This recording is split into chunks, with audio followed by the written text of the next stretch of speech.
Sidang ini tidak pernah digelar, itu aja. Kenapa tidak pernah digelar? Nggak ada atau tidak bisa membuktikan ijazah palsu. Kok caranya begini? Cara PKI kayak baru bersembunyi di bawah permukaan, pakai tangan orang, pakai memapari pikiran. Pertanyaan, apakah majelis hakim PKI? Bukan, tapi dia dipapari. Ini adalah pelanggaran etika yang bisa diadukan juga ke Mahkamah Agung. Ya, betul. Bukan aja, Pak.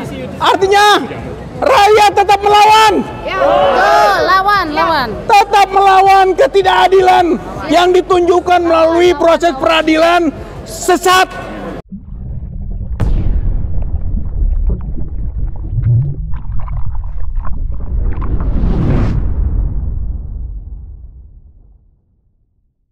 Assalamualaikum warahmatullahi wabarakatuh.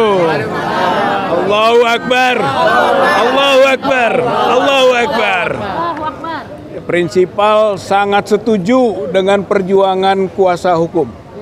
Tidak ada satupun yang tidak kita setujui, kita sepakati.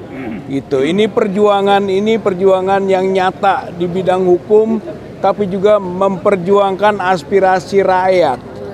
Ini pengadilan itu dibuka untuk umum. Artinya supaya orang tahu apa yang terjadi dalam proses peradilan ini. Begitu. Kalau sekarang dipaksakan dengan ekor, berarti ada penyembunyian.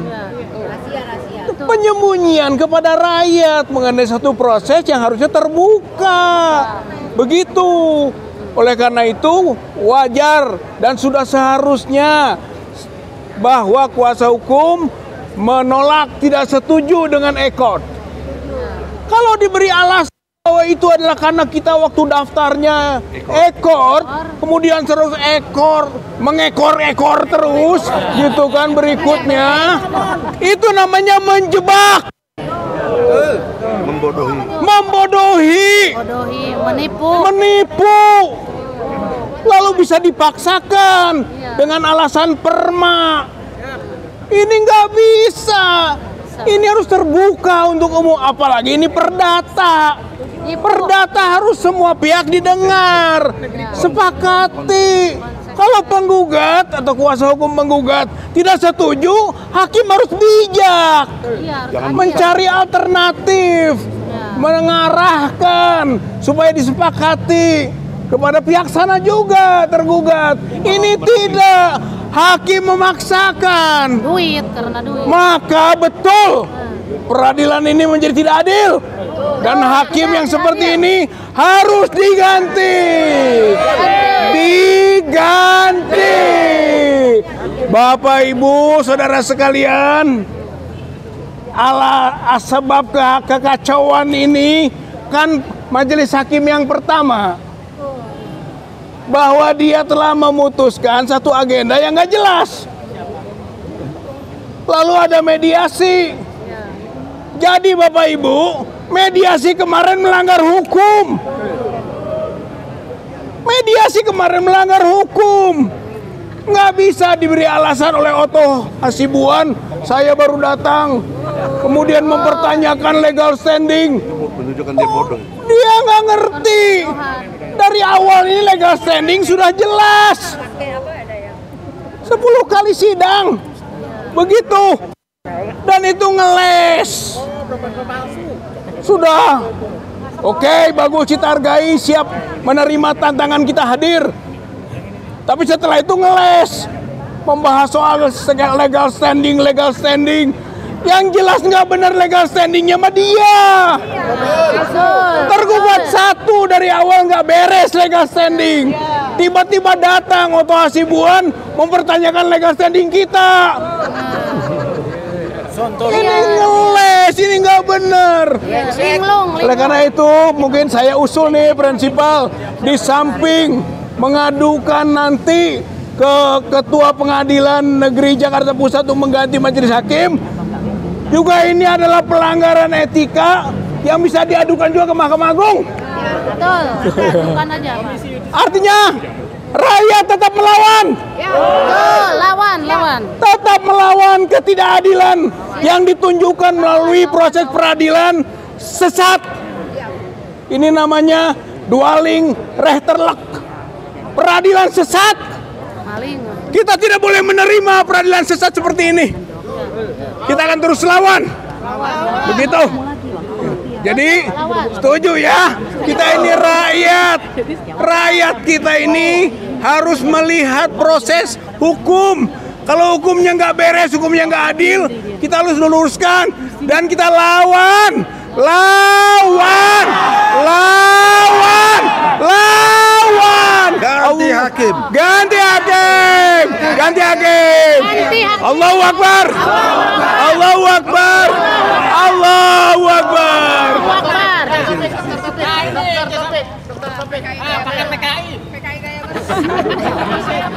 Terima kasih. Assalamualaikum warahmatullahi wabarakatuh. Udah pada paham. Saya cuma ingin nyampaikan kesimpulan akhir bahwa memang hakim ini berusaha mengelak untuk tidak berjalan proses pengadilan sampai ijazah palsu dibahas dalam proses pengadilan. Sudah selesai, masih membahas itu lagi. Tujuannya apa? Supaya proses pengadilan nggak jalan. Nah sekarang ketemu jalan, sibuk lagi legal tanding, ngeles lagi dengan e-court. Jadi polanya sederhana, hakim berusaha bersembunyi, tidak terlibat agar sini tidak berjalan. Ini pembelajaran buat kita karena peristiwa seperti ini baru terjadi di rezim ini. Kita tanya kenapa? Jawabannya pada tahu kan? Inilah PKI gaya baru di belakang. Kalau mau tahu PKI baru main, lah ini. Jadi jangan nanya, mana PKI-nya, mana PKI-nya. Ini dia. Ya ini, tak lewat tangan-tangan pemaparan hakim, dibikin hakim menjadi ngeles. Baru pagi ini, saya hadir di sidang, melihat muka ketua hakim pengadilan cerah. Biasanya suntuk ngeles ini, sekarang cerah, rupanya dapat alasan untuk ngeles lebih jauh, supaya tidak memproses dengan e-court. Jadi logika saya bukan orang hukum, saya pakai logika dari manajemen. Apa logikanya? Logikanya setiap putusan itu harus ada dasarnya. Tapi jangan menggunakan justifikasi untuk membenarkan sesuatu yang nggak benar. Ini yang dipakai hakim. Karena itu ada nggak benar. Perma. Ada perma itu nggak, perma bukan salah, tapi itu keluar kenapa? Ini. Jadi permanya mengatakan judul peraturan Mahkamah nomor 1 keluarnya tahun 2000. Mencabutnya 2019, keluarnya 2022. Nah, coba keluar. Jadi Kan udah karena COVID, tapi nggak diakui. Nggak diakuin. Jadi apa? Ini hukumnya begini ya. Peristiwa yang sama dilihat oleh dua atau lebih orang bisa melihatnya berbeda. Apa yang bikin berbeda? Niat nawa itu keyakinan dia, kejujuran. Kalau dia niatnya mau nipu orang dikasih mana berbeda. Ini sama. Jadi sidang dengan e-court itu dilihat dikasih mana untuk memberi manfaat mereka bisa nggak jujur. Kemarin kenapa nggak ngomong itu? Jadi saya pakai logika manajemen aja gampang lihatnya ini. Jadi saya cuma liatin muka majelis hakim hari ini rada cerah, bisik-bisik. Kemarin berani ngomong nggak? Nggak ada. Mereka mulai nanya gimana prinsipal. Oh Pak Egy saya bilang setuju kok kita putusannya. Jadi kembali coba lihat sasarannya. Jangan ngikutin dialog mereka untuk ngeles. Lihatlah hasil dari dialog, lihatlah hasil dari apa yang mereka inginkan, yaitu sidang ini tidak pernah digelar, itu aja. Kenapa tidak pernah digelar?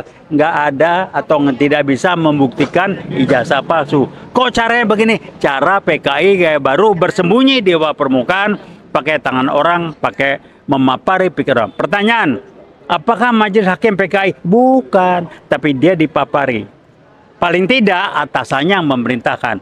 Kalau besok kita minta dia diganti lagi, yang akan mengganti udah pernah ngeles semua tuh. Jangan godong. Karena dia tahu ini akan repot buat mereka. Ini pembelajaran buat kita. Kalau Anda mau tahu PKI kayak baru begini mainnya. Jangan nanya mana PKI. Nggak ada, jangan pakai ukuran zaman dulu. Ya mereka mapari pakai tangan orang yang bukan PKI.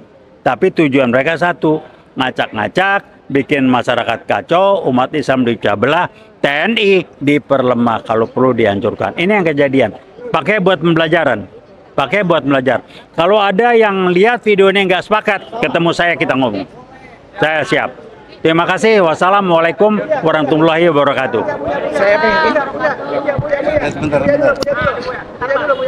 Enggak, sebentar. Ini harus detail ya. Tadi kan Saudara Otto mengatasnamakan Jokowi beralasan dengan Perma nomor 7. Tolong nanti dikutip juga di Google atau apa ya. Perma nomor 7 tahun 2022. Ini detailnya begini. Judulnya Peraturan Mahkamah Agung Republik Indonesia nomor 7 ya, tahun 2022 tentang perubahan atas Peraturan Mahkamah Agung nomor 1 tahun 2019 tentang administrasi perkara dan persidangan di pengadilan negeri secara elektronik atau di pengadilan secara elektronik. Ini disebut tahun 2019, tahun 2019 yang kita semua tahu mulai adanya COVID dan baru direvisi 2022. Berarti sudah ada berjalan kurang lebih 3 tahun dong. 2020, 2021, 2022 yang semakin menggila virusnya itu sehingga orang tidak bisa ketemu. Jadi peraturan itu harus melihat kondisi objektif. Nggak bisa dipakai lagi sekarang. Harusnya ada perbaikan perma lagi gitu loh. Karena udah bebas dari COVID. Nah ini kita dibodohi oleh Otto seolah-olah ini berlaku terus. Ini yang tidak benar. Ya. Jadi Saudara Otto, saya tantang secara intelektual ya. Anda mengutip Perma nomor 7 tahun 2022, tetapi Anda tidak melihat backgroundnya, latar belakangnya yang menjadi dasar untuk hukum itu lahir. Hukum itu lahir misalnya 1945. Kita punya Undang-Undang Dasar 45. Situasinya suasana merdeka. Maka semua berkait dengan bagaimana kita betul-betul bangsa yang merdeka. Nah, ini lahir Perma tahun 2022. Mengacu kepada situasi 2019 tentang COVID. Kan harusnya direvisi lagi sekarang. Karena dijadikan untuk alat kebohongan cara-cara PKI gaya baru tadi.